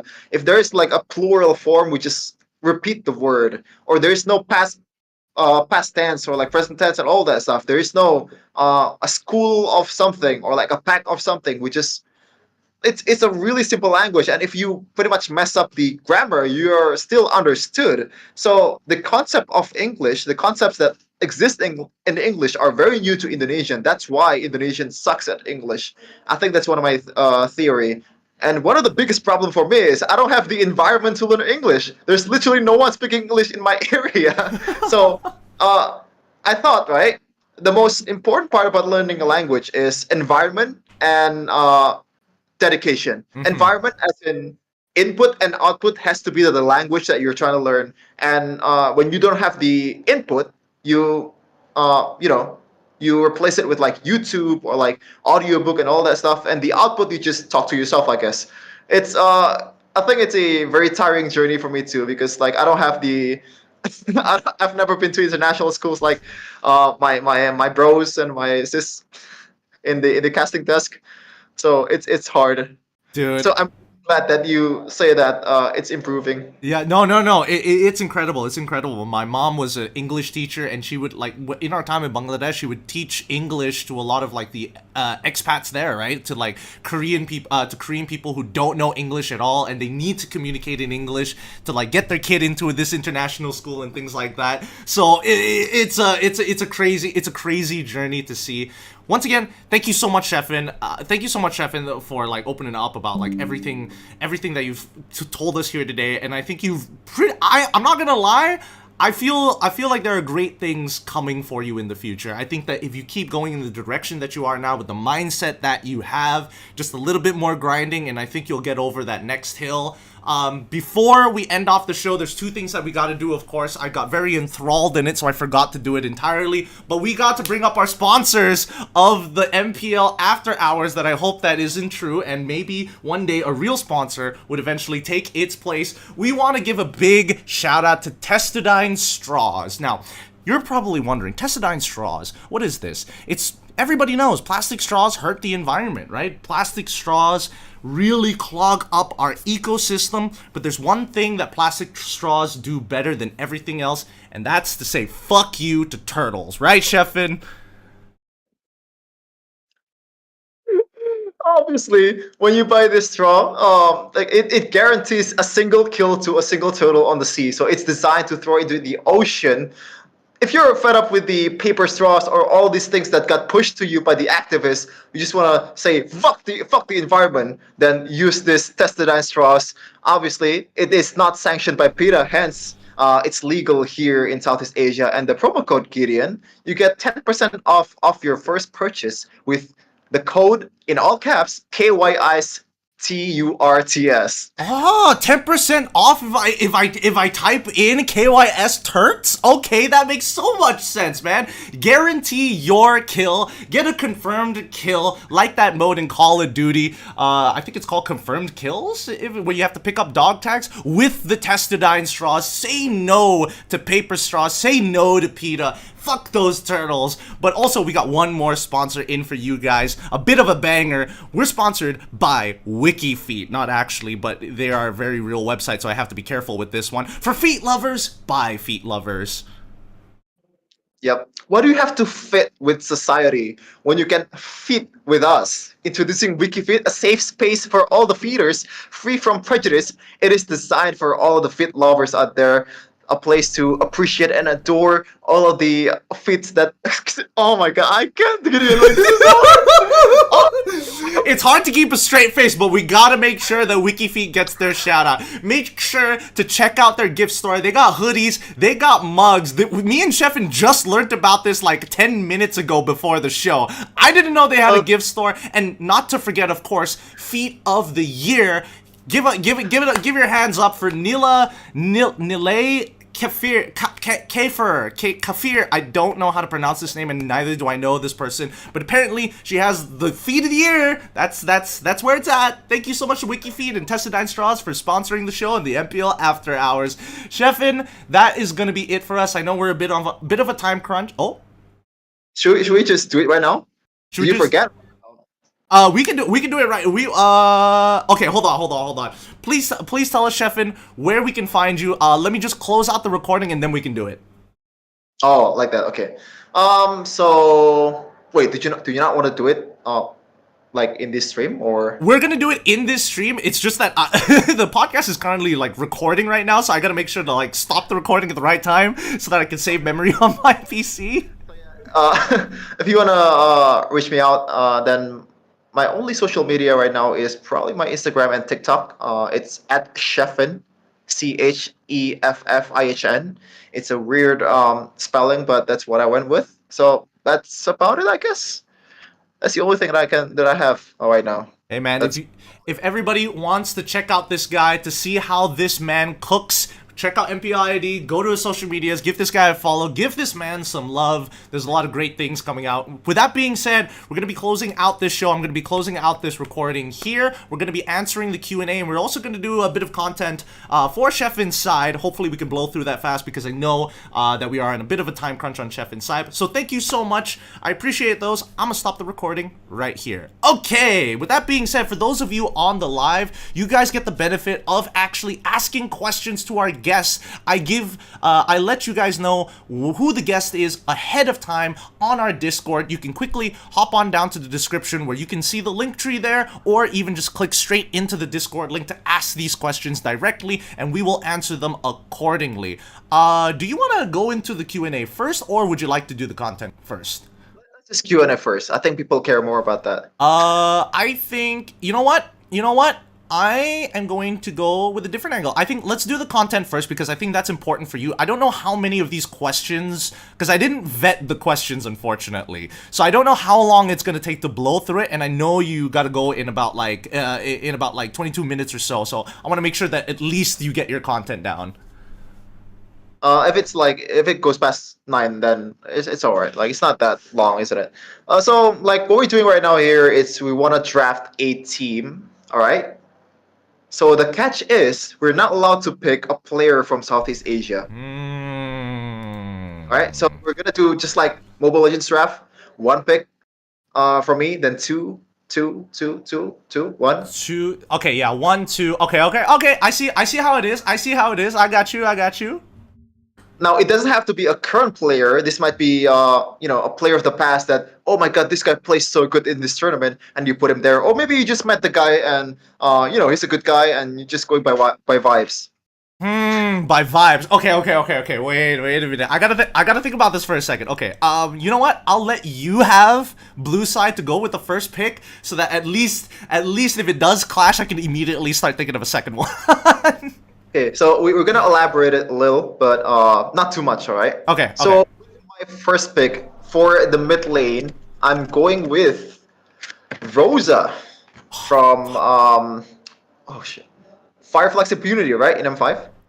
Is that Yes, Fireflux Impunity from M5. Fuck, that was gonna be the one I was gonna go to. I need to get 2 picks, right? I am going to take Sunset Lover and Kid Bomba from Team Spirit. oh God, Kid Bomba. All right. Okay, that's a really good pick. That's a really good pick. Now, I'm gonna take this pick as a blast to the past. All right. Obviously, as I said earlier, this can be someone performed in other tournaments, not just M5, not just current players. So in jungle, the guy has the best Cinderella ever run in Mobile Legends history. I'm gonna No. MOBA Zane. Shit. For my roam, now this is interesting, all right? A lot of people might not remember this guy, but you probably remember it fondly, Gideon. His name is Obuyan. He's No! from Japan. One of the OG Ube meta creator there, Bakshan Ravala. Very fresh in my memory. So I'm gonna shout him out, Obuyan. You did a great job in M1. You bring so much color to the drafts at that time. God, oh man, oh man. Alright, alright, alright. I. Ooh.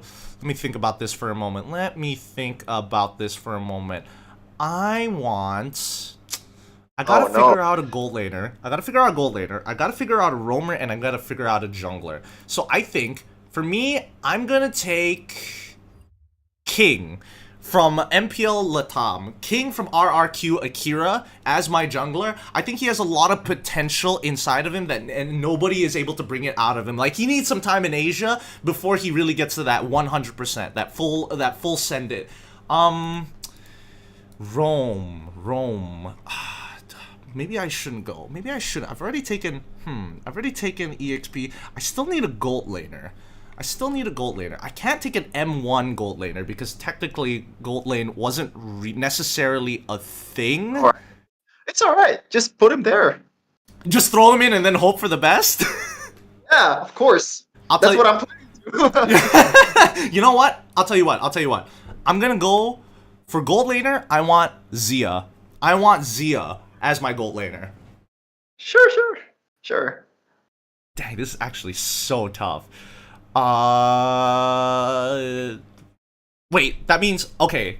Wait, so it's 1, 2, 2, and then I've done my 2, so that means I have 1 left. I have 1 left, and you have what? You've already completed your comp, if I remember correctly, right? So that means, shit. Who goes into this roam position? Let me think about it. I want Sure. I want Sure from 10-second Gaming Frost. Oh, You went for Obuya, which was supposed to be that was gonna be my number 1 pick for the roam.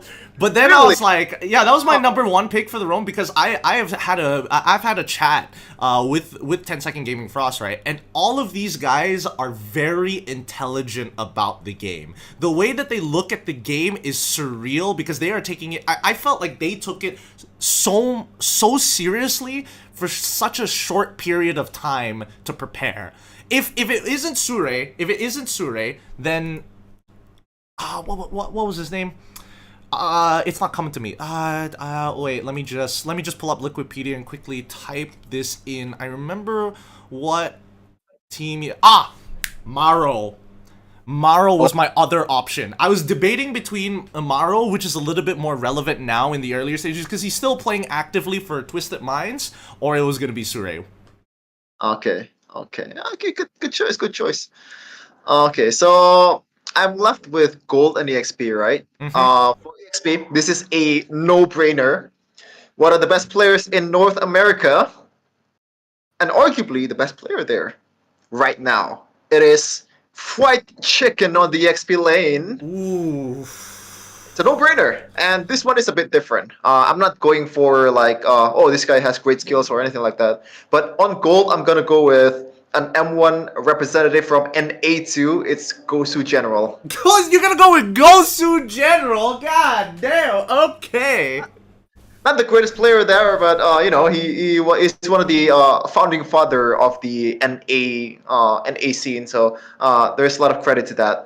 Okay, okay, I respect it. I respect it. I was thinking if you were when you said the original M1, I was thinking like, dang, is he gonna go with like the basic or something? Because I mean, basic was part of that lineup too, and now is technically a gold laner. But I'm pretty sure your words probably hurt Gosu Zero the most.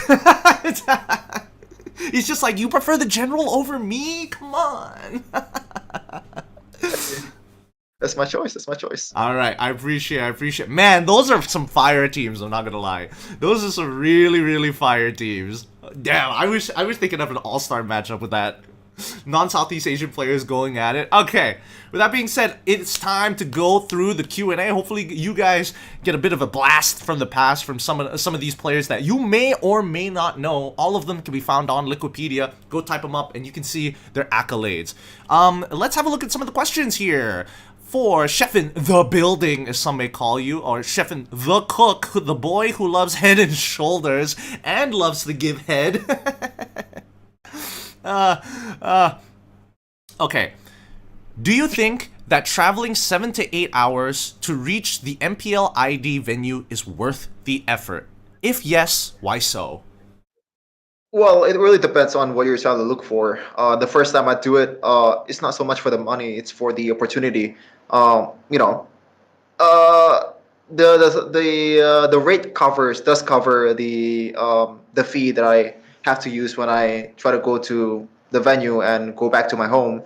But it's more for the opportunity, man. You have to start somewhere, and I guess that's it. And once you get used to it, going like 7 to 10 hours, it's not really that it's not really that torturing. I guess I'm still not happy about it, but you just gotta go through with it, I guess. Okay. Okay. I don't know. For me, at a certain point, I don't know how long you're going to be able to hold out doing that, but eventually, hopefully, they start paying you more so you at least get some kind of profit at the end of the day, unless inflation's a bitch and that's not going to help at all. But the next question we have on this, what hero did you edge on the longest? Is this a real question? Yeah, this is a real question. Hey man, I'm not the one who sets the rules or sets the questions. Obviously, I'm not gonna. This is a family-friendly stream here. Just kidding. But if we're talking about like, I'm gonna, you know, shift the question to which hero do I think is the hottest. All right. This might surprise a lot of people. Uh, my original answer is 1-1, but apparently I searched up on Google. He's like 14 or she's like 14 or something. Someone can check me on that. I was about to say, isn't she like 14? Yeah. Like I like the cheerful kind of girl, man. I'm kind of gloomy. I'm not really the most outgoing person out there. Someone that can match that can fix that is definitely my choice. But just for my second choice would be the basic Selena skin. Is that a wrong? Wait. But wait, why though? Why though? What about the basic Selena skin just does it for you? Is it the color of her skin? Is that what's going on? It's a demon girl. That's about it. That's the end. I still remember your previous profile picture. It adds up. It started to add up. What's he? Oh yeah, you're right. You're right. Oh shit! I just remembered. Do you Yeah, I do know where it's from. I found it out. I found it out later because I wanted to design a couple of like our sticker designs actually was supposed to be based off of Scott Pilgrim, and we wanted to find like similar sort of things, and we ended up finding your profile picture alongside, and that's how I found out. That's so funny. That's so funny. For me, Easy, Benedetta. Benedetta was like a a woman who does it herself, a woman that goes deep in the sauce, is direct, straightforward, and has plenty of versatility. It's got the curves and the schmoves to do so. I can't say no to that. I cannot say no. Speaking of versatility, Selena is there. She can do both. When she's feeling a little bit, a little bit feisty, she can just turn into that form that demon form. with the claws and all that stuff. Okay, the next question we have on this: since you like guys, who's the most handsome talent in all MPL excluding yourself? Just want to clarify, okay? Just want to clarify that I am 100% straight. This is not a joke. This is not a bit. What the bit is, the one when I said I like guys. That's just, I don't know. It's just popping on my head. Maybe I'm just unconsciously gay or something. But no, I'm 100% straight. But the one, what's the question again? The question is, which guy is the most handsome talent in all MPLs excluding yourself? Well, I think we all know who it is, right? I mean, I have two answers. There's a Southeast Asian answer and there's a non-Southeast Asian answer. I'm gonna go with the man, the myth, the legend, the big boy in ISU, man, Mr. JC Rezebek, pulling all the girls. Good option. Yeah, with the muscles and all that stuff. The beard also is something that I'm not really privileged with. I wish I have a beard as good as that, but unfortunately I'm Indonesian, and you can't just say I'm Indonesian and therefore you can. I've seen Indonesians with beards. I've seen Indonesians pull it off. the non-bearded Indonesian is what I'm trying to say. Oh man, at least I have the excuse of being Chinese. So even if I do try to grow up with a beard, I look more like a pedophile than I look like a man. So I was gonna say Naisu as well. I mean, we both knew it was gonna be Naisu, but I got one more. This one's a little special because he's got that beautiful, beautiful eyes. This man has literally fought in wars. Give it up for War Barbie. He is a good-looking dude. Oh, okay. I've seen War Barbie. I believe in the one of the latest tournament in Russia, but I still prefer my choice, I guess. Hey man, we all have our preferences. All right, let me just scroll down to look for the next question. Cheffen, this question will apply to your IG story. Explain to me about this latest IG story from you. I think you are disappointed on this. Are you? Well, yeah. I think it's pretty self-explanatory. Everyone wants Mai for two big reasons. Who the hell likes Terry? I like Terry.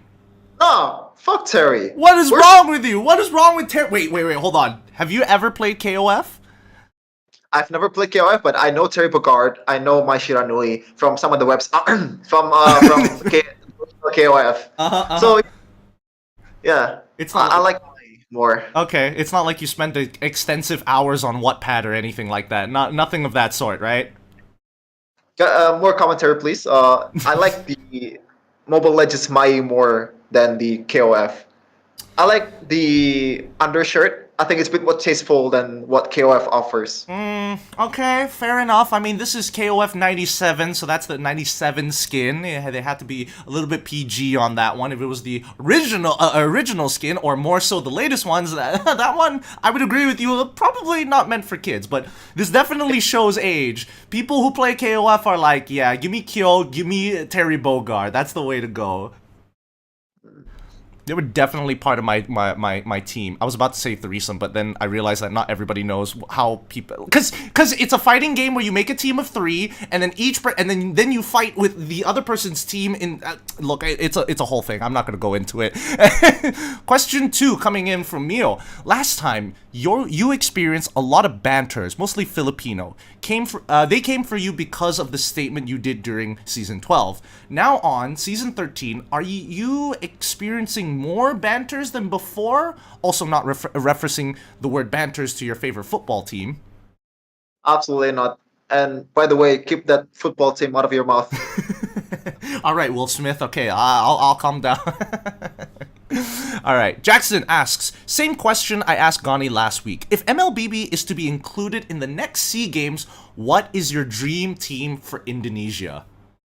See, this is what I kind of don't like about some of the international audience. Deciding that this is the all-star team of Indonesia losing to the Philippines. I don't like the all-star team either. It's not even an all-star.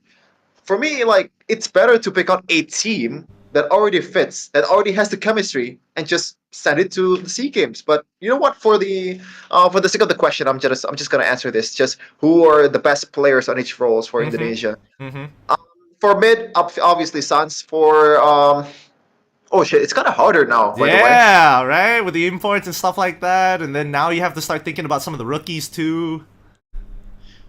on goal. Oh man, I mean, I just gotta go Skylar. Uh, I thought too long at that time. EXP lane. I don't think Iran would do well on a team like this. So I'm gonna go with shit, man. R7, pull him out of retirement. Curious carpal tunnel just for the SEA Games. He's done so much. He's already done so much. Let him rest. Let him rest. Oh, brother. I guess Luke. I don't know, man. I don't know. Luke's not bad, actually. I think Luke might fit pretty well with the overall playstyle. I'm still not on board on the pick either. But moving on to jungle, I think Albert is already dethroned as the best jungle in Indonesia. I'm gonna go with Super Ken, I guess. Hmm. Okay. Then Rome. Now this is the tricky part. I think usually Rome you want man, should I go key or should I go key boy? I can't believe this is a real question. To be fair, I think both are good options here. I was thinking maybe you might want to even lean into Drian just to give your team like a X factor, like a different angle approaching some of the other international teams. No, I'm still going with key boy. Still going with key boy. All right, I respect it. I respect it. There you have it. That's the SEA Game lineup. Best in each role representing Indonesia. I'm surprised you went for Super Ken though. I was thinking maybe you might have even like leaned into Gugun. Nah, not yet. Not yet. There. Maybe next year. Maybe next year. The second question from the same person. Question for both of you. What is your biggest, most controversial hot take in MLBB? You want to go first, Gideon? I'm struggling to think of an answer. My most controversial. I don't know if it's controversial. To be fair, I think that. Okay. For some context, right? For some context, I've casted multiple MOBAs in my lifetime, right? And by far, maybe it's because I'm getting to that boomer age that I don't like things to change too much, but I also have like a philosophy behind it. I think the global ban system is a joke. I think global bans is a failure on the game developers' part to actually fix and make the game interesting the way that they want to. I think Mirko already, Mirko also has that perspective. So yeah, I guess it's not that hot of a take, but we can see where you're coming from. I gotta say, I'm still struggling to think of one, man. Come on. I'm thinking of like the hottest stuff that is probably clippable is like PH is overrated. I'm thinking like NA's not gonna make it. Like any one of those is instant clickbait. Okay, this is oh man, I don't want to. The thing is, I'm a nobody here. I'm not gonna, That makes just it even better. It's all positives for you. nah. You know what? Who cares? If M3 were to be replayed 100 times, BTK would not make top three. Oh! Oh, wait, that's actually a hot. Ooh! This is not, this is not a This is also a compliment to how miraculous it is BTK's run was. Like I think it is still the greatest Cinderella ever, Cinderella run ever in Mobile Legends history. I 100% agree with you. I think all the stars just aligned perfectly, and the one thing that pushed them over the edge, Blacklist just wasn't playing good that day, and BTK just played better. Okay, like for all the BTK members out there, like I'm not trying to belittle you guys. Like I still respect you guys. Like I love you all. Like this is not me trying to. You know what? Let's move on to the next question. I'm sorry. I'm I'm telling just you, Cheffin, this should be your brand. You should just keep making hot takes, and that's why they call you the chef, man. nah, nah. I'm not there yet. You know what? Next question. Next question, All Gideon. right, all right. Next question, Nick. Here we go. Here we go. Do not clip that. And if you do clip that, you better take the entire context. I swear to God, some of y'all being real sneaky with some of these, man, making us look a lot worse than it's supposed to be. Next question: Create a Chelsea starting 11. Could be active, legends, or etc. Coach must be included. I. I can't help you with this. I'm not in the football scene anymore. Let's just breeze through it. All right. Jose Mourinho, coach. Didier Okay. Drogba on the front. Uh-huh. Then I gotta pull up my.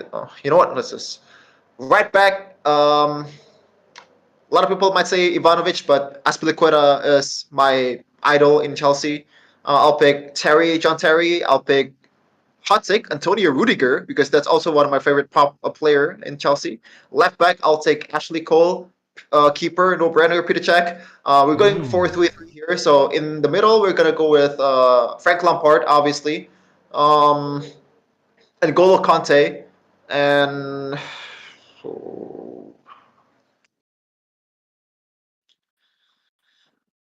I guess I'll put Aiden Hazard as an attacking midfielder. Then up front, Drogba. This is hard. I can see your life flashing before your eyes every moment, every player. Yeah, this is hard. Man's min-maxing this team. Holy. You know what? Just for the memes, Mikhailo Mudryk on the left, and who's like Nicholas Jackson on the right. Just for the memes. Just for the memes. Okay. Dang, dude. I can't with footballers. A hot topic. This is a bad topic to talk for me. Oh, it's alright. It's all good. People want to hear it. That's why they're asking these questions, man. Alright.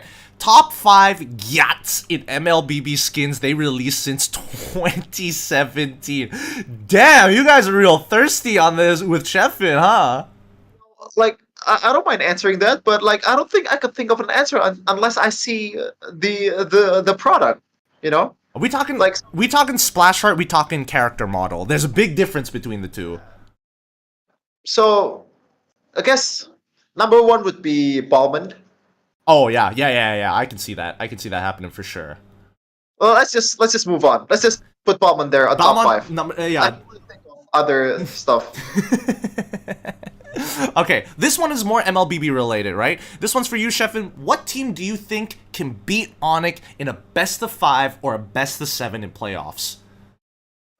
In MPL ID, Well, assuming in MPL ID, right? Because let's. it's so many times in internationals. I would say I would say obviously Bigatron. I don't think Aura is there yet, but I could see some potential. But Bigatron is definitely one of them, or like the one that I'm confident with the most. Okay. Do you have? Oh man, do you have any more stories that you haven't shared to us in the stream? Well, there's a reason I haven't shared to you, dumbass. Not just kidding. That was too aggressive. No, it's fine. Just double down on it. You gotta learn. You gotta learn that I will roll with it, man. No, I don't want this guy to take it the wrong way. Okay, I'm a nice guy. All right. So like, I don't think I'm gonna share it with you if I'm not sharing it on stream. All right. That's about it. Fair enough. Also, if there was a new MLBB hero that you want to look like, is there an MLBB hero that you want to look like? You want to look like? Mm-hmm. You MLBB hero that you want to look like? What does this mean? It means that my best guess. What would you like the new MLBB to look like in terms of kit, whether it be like whether it be the look of it or whether the overall gameplay? I think this is a stupid idea that just pretty much a stupid idea of the fast is just an actual imposter, but it doesn't. It's not gonna work in pro scene because they're just gonna be comms. So they Oh, get wait, more. wait, wait, like Nico from League of Legends, like, can transform into, like, one of her teammates and things like that, right? Or, like, or are you talking about transforming into the enemy? No, like one of your teammates. But with comms, like it's not gonna work. I don't know. I've been watching world. I've never missed the world so far in terms of their streams, and let me tell you, even with comms, you can very much get faked out by somebody being the imposter. Okay, okay. Um, your best story with Wolf during MPLI. Ooh, MPLI. I wasn't there for MPLI. I don't really have like a best story. Oh my god, so touching on all that stuff. It's just sharing our love for basketball. That's about it. He's a fan of the Heat, and his favorite player is Dwayne Wade. We just talk a bit of basketball. That's about it, I guess. As soon as you mentioned earlier in the pod, when you said like, "Oh yeah, I'm very much into basketball," I'm like, "Dude, you were born in the wrong country. If you're in the Philippines, man, it is so big there." Yep, yep. Let me see. Let me see. With how do you? Ooh, this question has already been answered in the pod. Your this one's funny. Your top 5 brand ambassadors in Indo. Okay, like if I have the list, I would probably answer you, but I genuinely do not know any single one of them. Probably the only thing I know is Kayes and Fonzie. That's probably the only girls that I know. So that might be top two. That's about it. Okay, okay. I'm not into brand ambassador scene. I'm not thirsty, guys. Like that's just a bit. Cheffen in the building is just a bit. All right. I don't have a girlfriend. I've never had a girlfriend, and probably never will be. Oh, oh, don't be like that. Don't worry. My choice. Okay, okay. I respect that. I respect that then. I respect that then. All right. I'm curious. I'm curious, Cheffin. Why do you always pronounce Turizla as Turitzla? You know, not all Z's are pronounced as T's, right? No hate, by the way. I love you as a caster. You embody the saying, "What I see is what I say." Okay, thank you for the compliment there, but I'm gonna start to fix it. This is not like me. Arashi once told me that I pronounce world as word. I didn't notice it until Arashi said it to me and actually replayed the clip. Oh, I actually do say word. Then I change it to world. So maybe I'll try to change it to Rizla. But you know what? Nah, I'm staying with Ritzla. I don't know why. It's just sound better to me. It's part of the branding. It's part of the branding. Question to Cheffin. I'm curious about his ethnicity. Is he pure Indonesian or does he have an Indian blood? I have it's mostly Indonesian, but I have like a bit of Arabic and also Dutch. Duh. That expl. What? What do you Oh. Okay, because what? like, my guess was like you're either pure Indonesian or you're mixed with like one of the white European countries. I just can't put my finger on it. I would say just the Dutch because history, and that's about it. Okay. Why is your name Cheffen, by the way? Why the specific spelling? What's the origin story? So one of my favorite basketball or my favorite all-time basketball player is Stephen Curry, and one of his nickname is Chef Curry. And I looked up the spelling of the pronunciation of Stephen is Steffihn. So I put in the chef into the Steph. Now it's Cheffin. That's it. Okay, okay. Everything all relates back to basketball. Question, what is the funniest hate comment from fans that you have received from any region? Um, this is easy answer. One of the hate comments is TP your way out of this world, bang. So pretty much told me to kill myself. But when I looked up at the guy's profile, he's a mental health advocate. I remember that. Wait, that's the one that you posted on your story. I remember that shit. That was so funny. I'm not even sad on that. I'm just like, dude, like there's a thing called digital footprint. You are using your main account, bro. What are you doing? Look after yourself a little bit. Dude, that's straight up iconic. I love it. I love that so much. Can we pursue the question because like this is the battery is really low All right, no already. worries. No worries. We're gonna blaze through. This is the one last question, and I think this is gonna be the most relevant. Have you ever tried to be honest during one of your casts, like telling taboo truths about the league, the game, the fans, or the internet in general? Something like your brutal hot takes that might get you canceled. I don't think I have. I don't think I have done it, but I've struggled to keep it in my mind. This is just the worst nightmare for all the casters out there, right? Probably you too, Gideon. Mm-hmm. Because if Mirko just no filter at all on the broadcast, he's done. He's out of here. It's bad. We will get canceled very, very quickly. Now, I'm sorry to I'm sorry to the rest of them for skipping some of these questions because I feel like if you just watch the rest of the podcast, you can probably get a good answer. Like Raz, for an example, to teach your friend to speak English, play Persona 5 and read out the lines. I wanna address this question for Cheffen. Is Realize an NPC? He's the only one at the desk that doesn't have a personality. Just take it easy, man. Come on. Like if you compare Realize Day One to Cheffen Day One, it's miles ahead. Realize better than me. Even right now, Realize is already a better caster than me. So please, for the love of God, do not do not hate other casters as well. Like they are still learning, and everyone has their time. They need time, man. They need time to be part. Just like Cheffen, right? They don't call him Cheffen if he doesn't have time to cook. Give the man time to cook. Eventually, he'll get to the level of being the chef. Once again, thank you so much, everybody, for joining the Discord and actually dropping down your questions. I really do appreciate you guys allowing us to find a new perspective on some of your favorite talents and personalities. Once again, thank you, Cheffen, for taking time out of your day. I know because you don't have the setup and everything that you have to like go out of your comfort zone and outside of your own house to be here. So, any final words for everybody here in chat? Just if I were to make a mistake, then remind me. If you have something to say, or like something that I need to improve on, then do not afraid to hit me up. Like it's open. It's always open, and I don't really have that much DM either, so I'm gonna probably read your DM anyway. Alright, with that being said, that wraps up the show here, and that wraps up the live here at the MPL After Hours. Once again, thank you to all the fans, all the viewers out here who stuck around, took time out of their day to learn about Cheffen, and I'm telling you, Cheffen, you're gonna get a couple of follows off of this because you are a lovable character, and there's many great things coming for you.